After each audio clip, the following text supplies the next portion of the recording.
Hello guys, I hope you're right. Guys, ithi into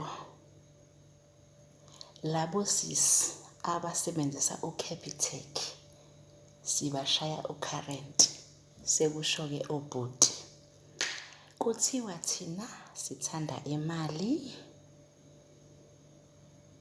Angazi why besho kanjalo, angazi but basho kanjalo. But into mina engizoyisho,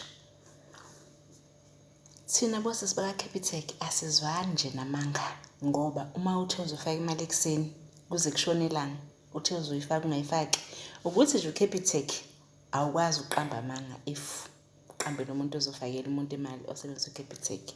Noma ngabe kuthiwa wena ufakela umuntu osebenzisa uCapitec nawe usebenzisa uCapitec, but nje umuntu osebenzisa uCapitec awukwazi nje kumqambela amanga.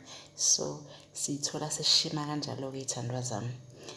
Zithi insizwa nje usisi engike ngambona kwi-ATM eyo-withdrawa imali kwa-Capitec, angimbuki cause uyayithanda imali. Hayibo guys, ngeke asingashimi kanje, ngeke angingadlalwa njengathi kuwukuthi kuphela asiwafuna amanga. If uthi ngifakela imali, ngifakela imali. Futhi kahle kahle if uzongifakela imali musukumemezela, just put the money, then bese ungitshela-ke emva kwaleso sikhathi ukuthi hhayi mama. Futhi-ke vele-ke ku-easy-ke if vele sobabili sisebenzisa uCapitec, awuvele uyifake nje imali, uvele uyifake nje vele. If usebenzisa uCapitec sobabili vele izo-reporta vele ithi qhamuka kuba nami ngithi ngithinta ifoni yami nje ngibone hawu nansi imali evela kusibanibani.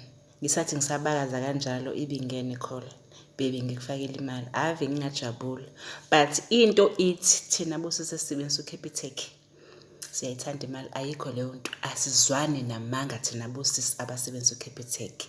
Bye guys, ninithanda.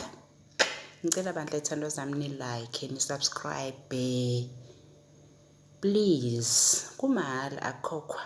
Ngiyazicelela bo love, nginithanda kakhulu.